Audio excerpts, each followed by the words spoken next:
want to say it then? Yeah. Say it. What the headphones? No, just say it.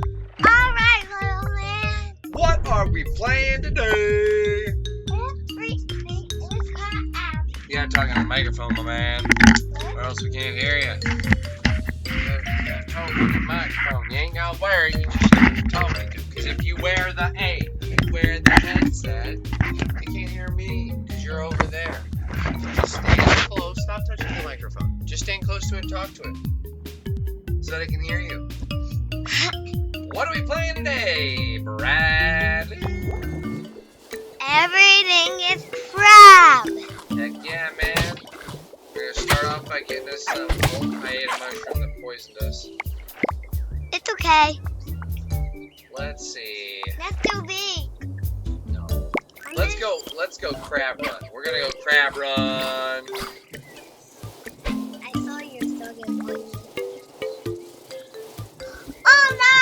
Where's the bug chasing you? Yeah, stinky bug. When you attack them, they come for me sometime. Ooh. Let's go antenna. Right out of the bat, we got 2 levels of fight. Bruh, the shoe. My shoe, I mean. There's a broken shoe. Look at it. It's a broken shoe.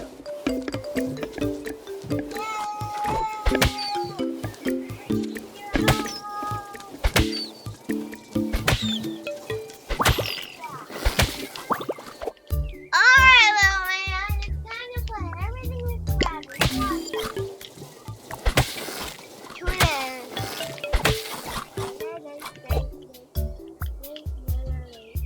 Okay, alright, we're going super crab. Yay!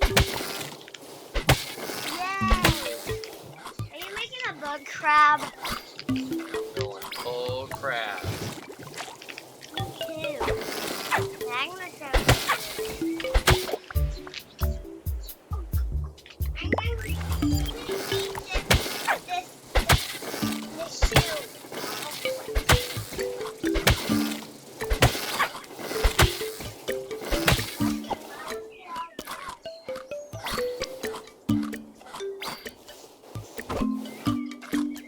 Alright.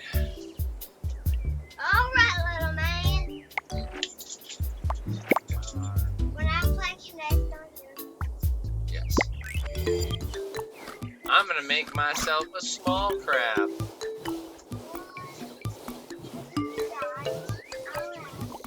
How about when I win, you can have a turn?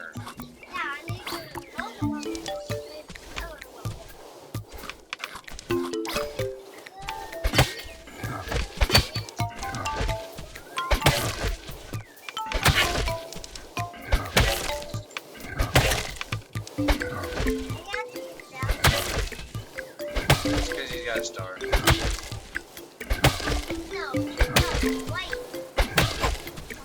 Oh!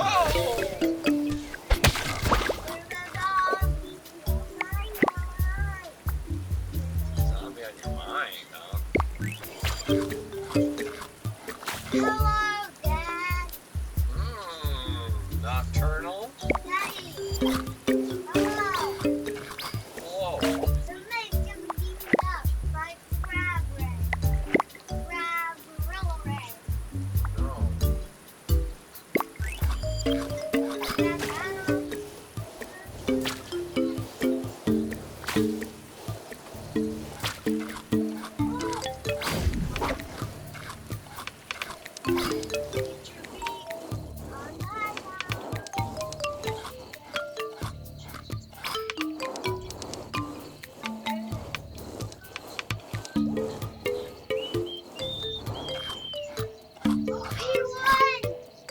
Heck yeah. That's what Daddy's gonna see. I'm gonna see you win. Dang it.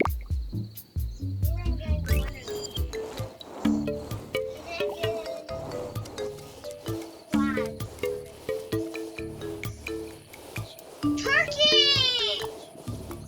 Turkey! Turkey! That sick one is so I really don't want to get out. There's a booty on my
Do a crab one, remember? Yeah. We don't want to make gorilla this time. We're gonna do the crab one this time around.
do whiskers.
I'm trying to make it kind of crab, yeah.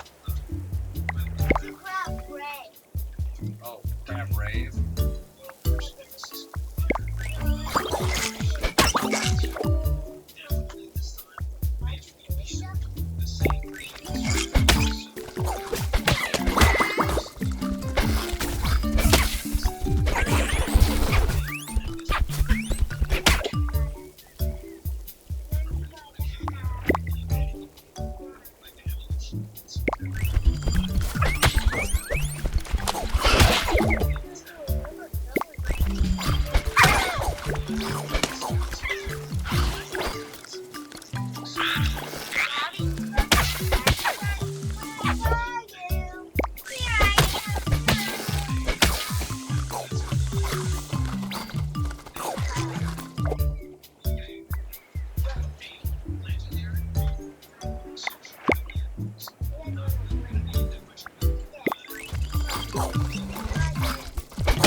I'll tell you, I'm trying.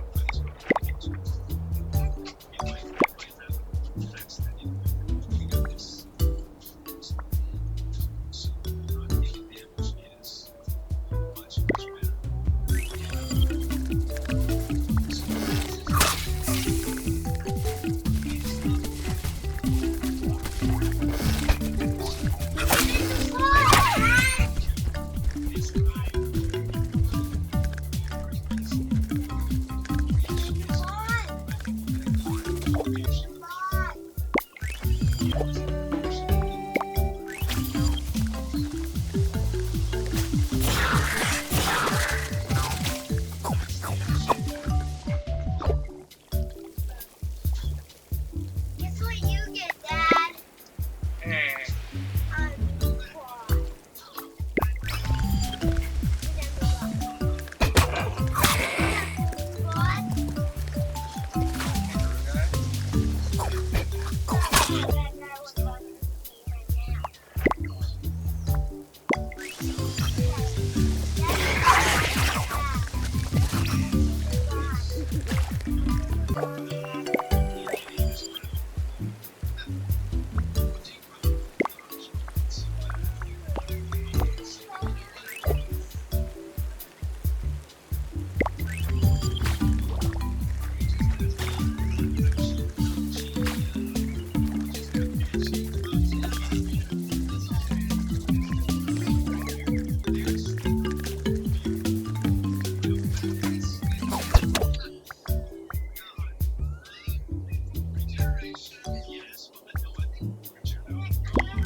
Okay.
Gotta put the thing on.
should get a fan for him so he can run around.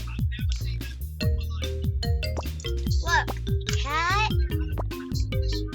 gorilla, It's turtle.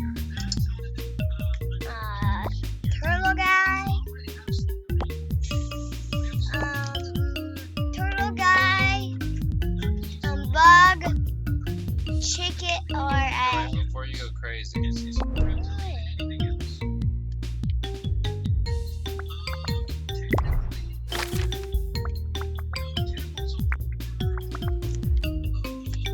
Who won? Who do you think won? Me?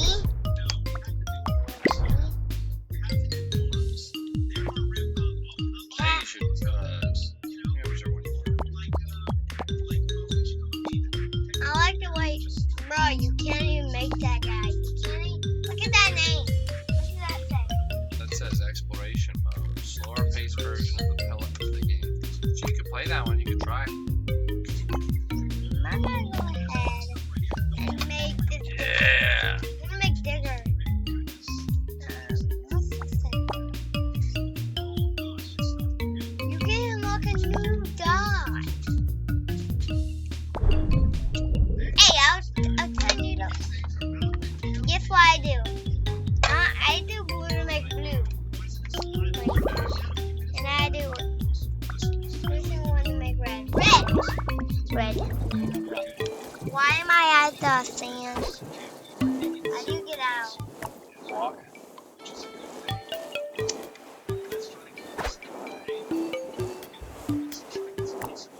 Ah! I made it! Oh, no, I can't. Oh, a mushroom. A mushroom. I need a mushroom.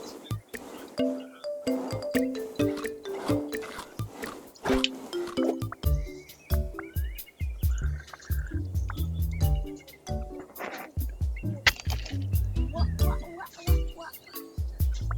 I was gonna change it. I'm making a crab.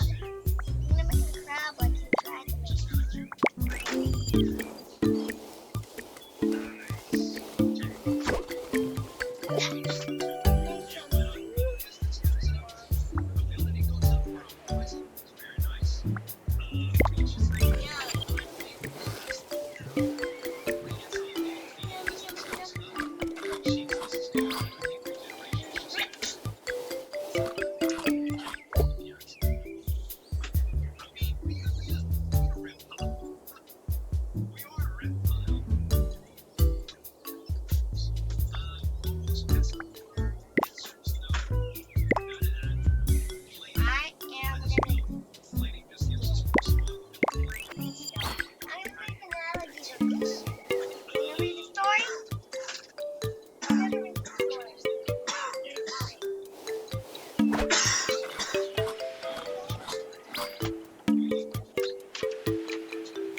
Plodding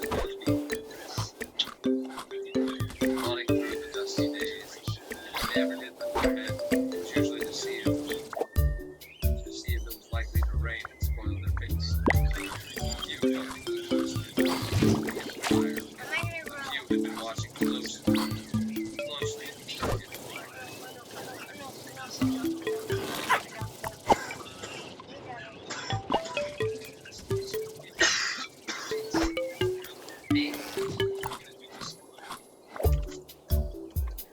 Why? Lottie. Sure, it's still standing like you're dead.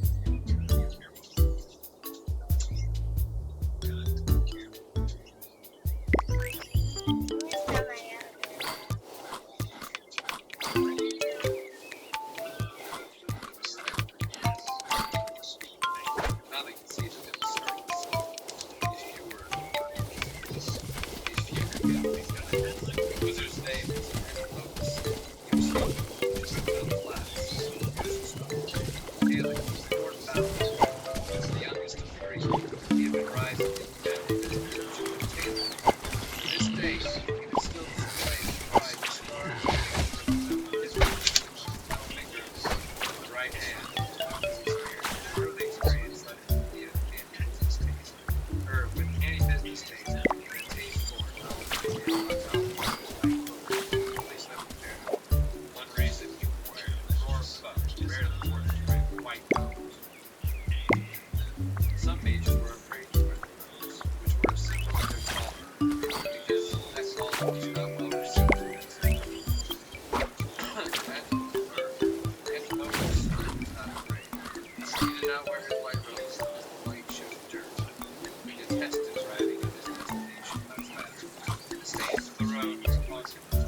He traveled alone, which in those precautionary days meant he was either a fool, a kender, or a very powerful person.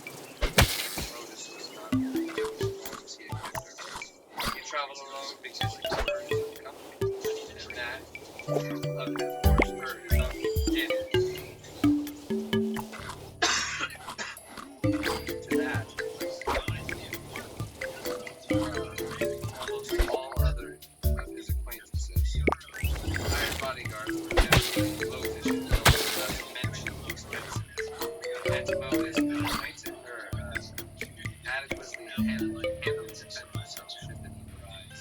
That need had rarely in all his 50 years. He was particularly looking afraid as timid, cowering, strong for heedless. Though his finally made, silver classes showed him to be a man of wealth. Antimochus that clothed an air of confidence, bringing his back straight up, riding with his back straight on the bed, he said, his head down high, his sharp eyes gazed fearlessly every tree. He displayed no weapon, but his long sleeves and curl of the boots could easily conceal the laundry. The bag that dangled from the other side, his hand over the belt, almost certainly contained a spell book. Every thief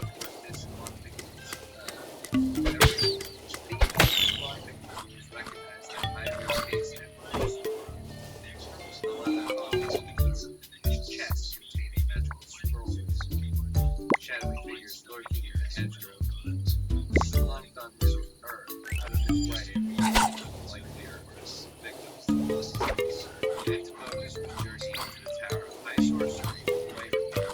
He was taking a long way around, where he could easily have walked the magic and figures to reach the tower. He had been requested to make the journey overland. The request had come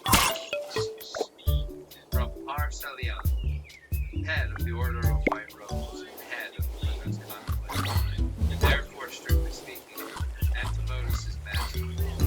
The two were fast friends. Their friendship dated back to the days when they were young, and arrived at the tower at the same time to take leave, exacting and occasionally tests. Both had been kept waiting for the same in turn.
Especially if said people have something to hide.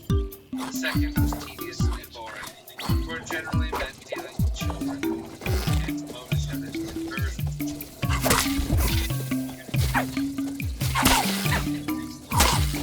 job. He had written his report in neat and precise tailor's handwriting in a journal, which he had turned over to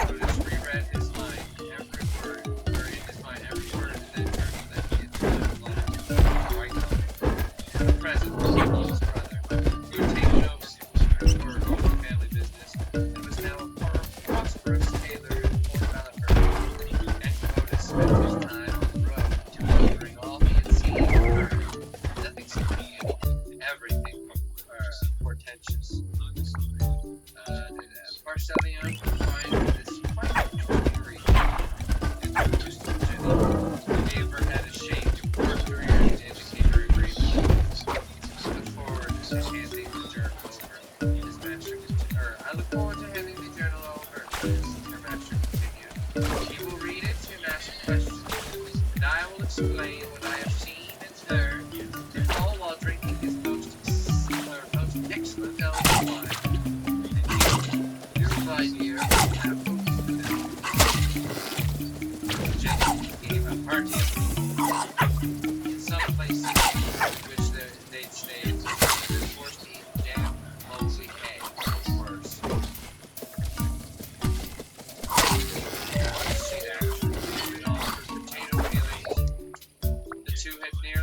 Their journey's end. Within a month, Motus would arrive at the Tower of High Sorcery of Wayreth, or rather, the tower would arrive at Antmodius. But never found the magical Tower of Wayreth. It found you, or not, as his master chose. This night, Motus would stay at Solus. He might have pushed on. Spring. It was only noon, plenty of daylight for fresh travel.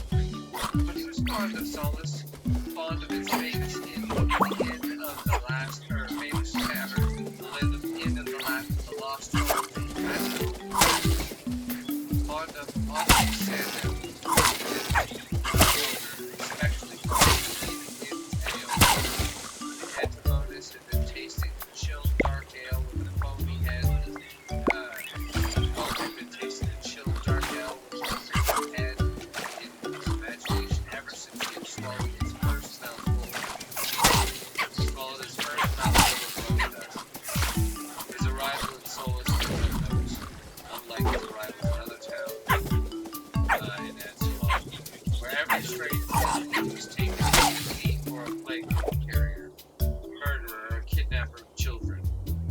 Solus was a different town than most of Amsterdam. It was a town of rebels who had fled their livings during the cataclysm and had only stopped running when they having left strangers on the road themselves. The founders of Solus took a kindly view toward his attitude had been passed down. There it is.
Those who came after them continued the tradition.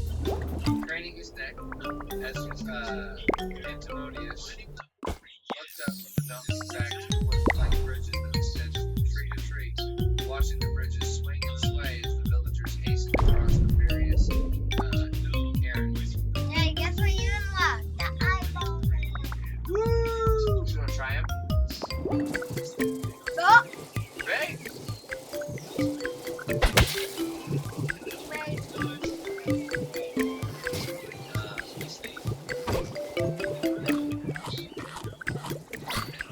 Way out. It's like rated. Sure. With an eye for the ladies. And though the women of Solus kept their their flowing skirts firm in hand across the bridges, there was always the possibility of catching a I glimpse thought you unlocked it. of well to play. I thought you unlocked them around. Antimonius' attention to this pleasant occasion was interrupted when he heard the sounds of a shrill yelling. He lowered his gaze to find he and Jenny had been overtaken by a brigand, bare-legged sunburned, armed with a sword and tree-branched spear, giving battle to an imaginary army of foes.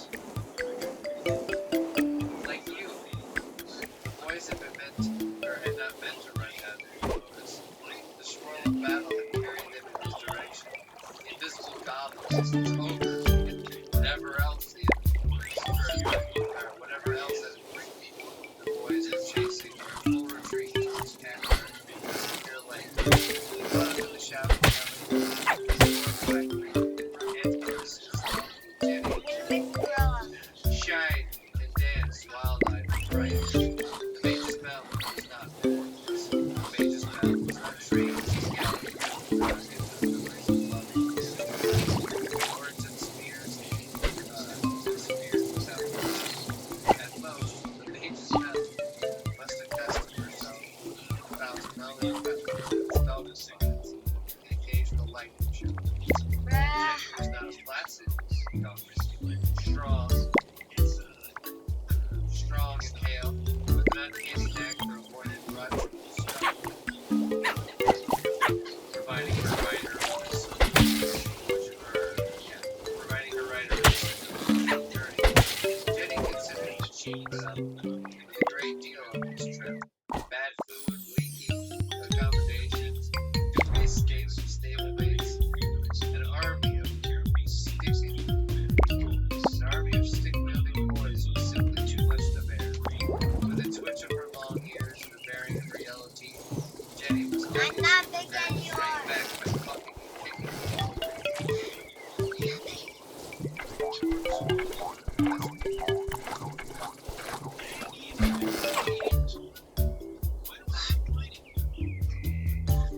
Probably not damaging the boys much, but certainly dislodged her rider.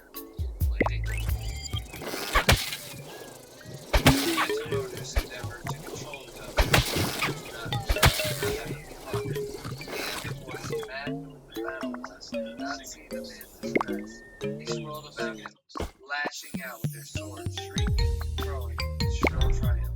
Antimonus, light and well, entered Solus on his posterior, but out of the dust and noise. Older boy, perhaps 8 or 9, caught hold of Jenny's reins with a gentle touch, calmed the terrified dog. Go around.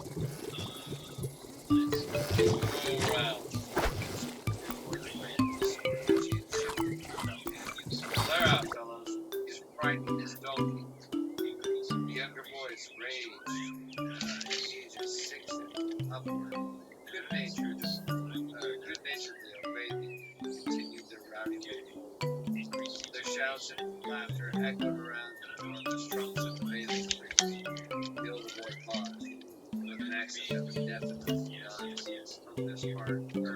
not of this part of the country.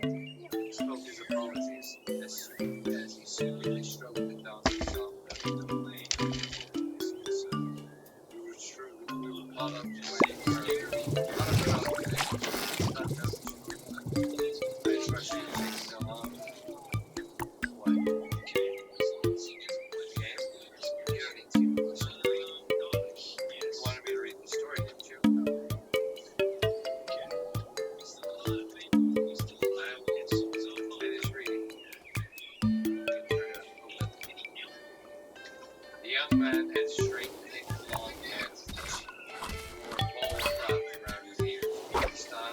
popular in small.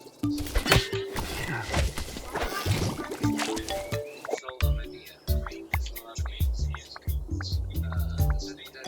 But nowhere else in Kratos. His eyes were gray blue, and he had a stern and serious demeanor that belied his years. A noble bearing, which he was extremely conscious. His features polished and educated, which was no backhand. Laborer's son,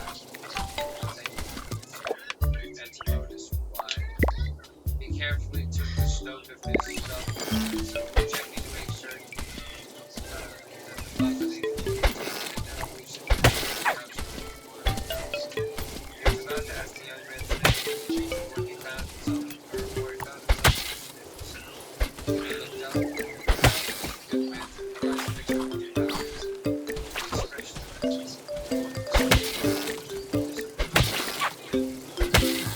If you are certain you are well, taking no harm from our party, I will take my stiff and rigid bow, and let loose the donkey's halter, turn to run after the other boys. Coming, kid! Called Ashley to the study. The stranger halted to study the stranger with interest. In a minute, sir, said the other youth. It was only when he spoke Antimotus realized this boy had a boy wearing pants. Wearing pants and a leather vest. Actually, it was an attractive girl that he studied. Perhaps he should say a young lady. But though only in her teen years, her figure was well defined. Her movements were graceful, her eyes were bold, her gaze was bold and unwavering. She studied Antimotus in return, regarding him with intense, thoughtful interest that she found difficult to understand. He was accustomed to meeting with disdain and dislike. The young woman's interest was not idle curiosity. Her gaze was not antipathetic.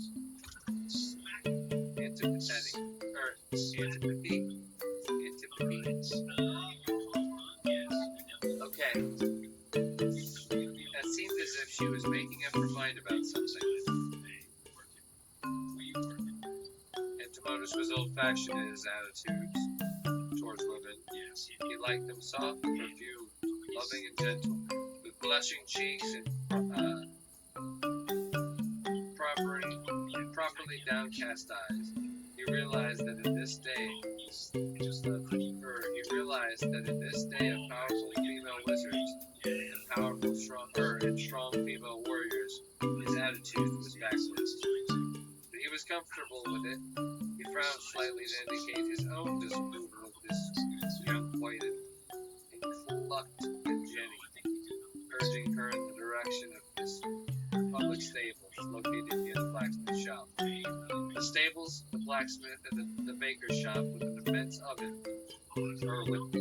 ovens in three of the few buildings in Solus situated on the ground.